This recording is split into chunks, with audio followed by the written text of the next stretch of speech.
Ms. Damaris Alves, Minister of Women, Family and Human Rights, Brazil. Ms. Maite Mashaben, Minister of Women, Youth and Persons with Disabilities, South Africa.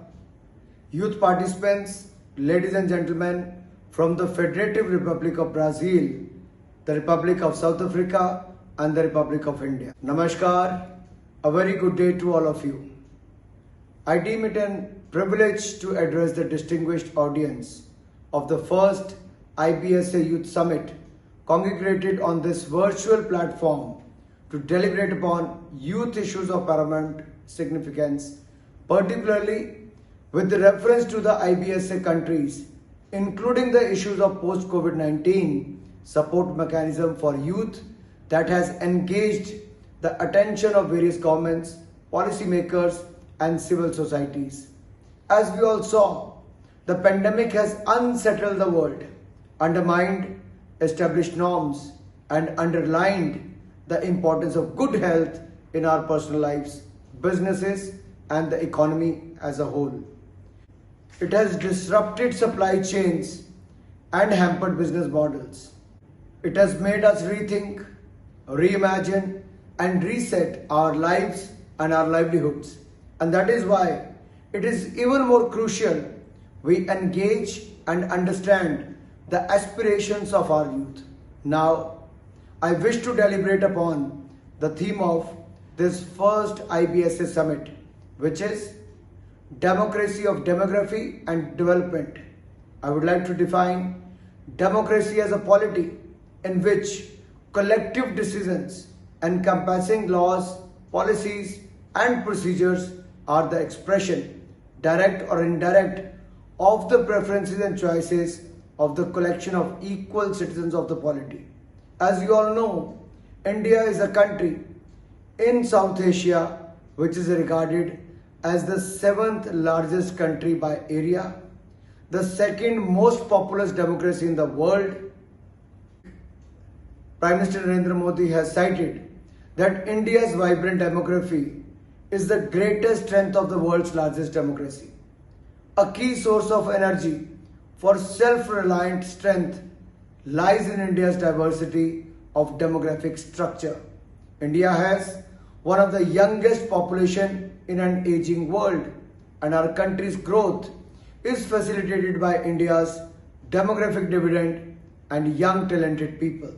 Since 2018, India's working population has grown larger than the dependent population. The window of demographic dividend opportunity in India is available for 5 decades from 2005-06 to 2055-56, longer than any other country in the world. The government of India is determined to capitalize on this demographic dividend. The demographic dividend for any country will provide several advantages such as promoting economic growth, providing increased labor force, increasing the fiscal space for investments, increasing the share of the women in the workforce, increasing the savings rate, rising the aspirational classes, rapid industrialization, urbanization and opportunities for effective policy making.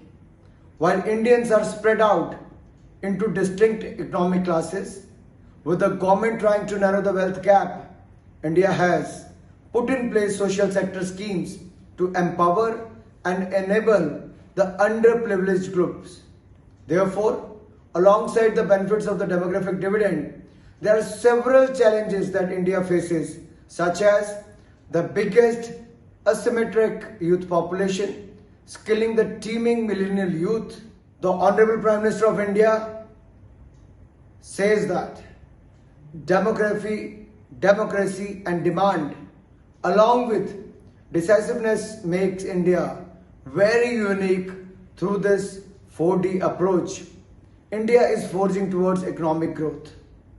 Through focused efforts, the Government of India is aiming at the right kind of economic growth and development through various democratic means such as enhancing the productive capacity of the youth, leading to growth in per capita income and per capita asset, continuing to improve the quality of life for the poor and the near poor through providing improved access to healthcare, clean water, education, skilling, providing work, etc., broadening the distribution of economic assets and incomes, improving the condition of health and safety at workplace, mitigating on sustainable basis the environmental change and resource use, besides promoting gender parity.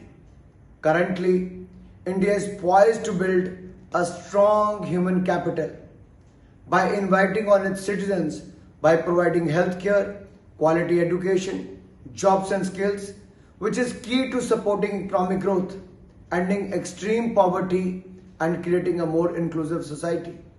Our country is undertaking urgent steps to create jobs and to absorb the addition of young people into the workforce, promoting business interest and entrepreneurship among youth to help in job creation, providing employment to the large labor workforce. Ministry of Youth Affairs and Sports, Government of India is undertaking several measures for the youth empowerment and sports development through targeted programs and schemes for various categories of youth with an effort to mainstream the marginalized sections. Particularly, the National Service Scheme has enrolled over 4 million student youth pursuing their studies in higher secondary schools, colleges, universities who have volunteered to take part in various community services. Nehru Yuva Kendra Sangathan is another important scheme of Government of India in which currently about 5 million youth enrolled through 2.57 lakh youth clubs, Mahila Mandals in rural areas, having its strong presence in 623 districts, functioning to develop the personality and leadership qualities of the youth and to engage them in nation building activities.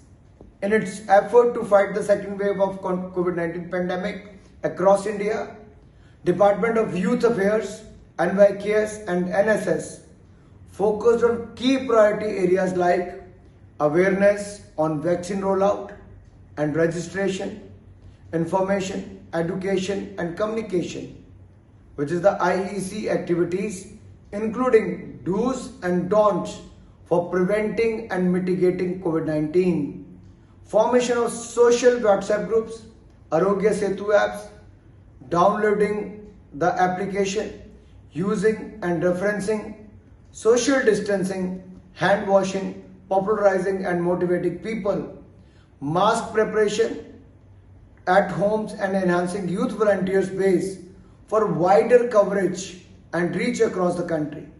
A total of 93.16 lakh Nehru Yuva Kendra Sangathan and NSS volunteers enrolled on COVID warriors. This is a huge number of 93.16 lakh COVID warriors. Further, our constituent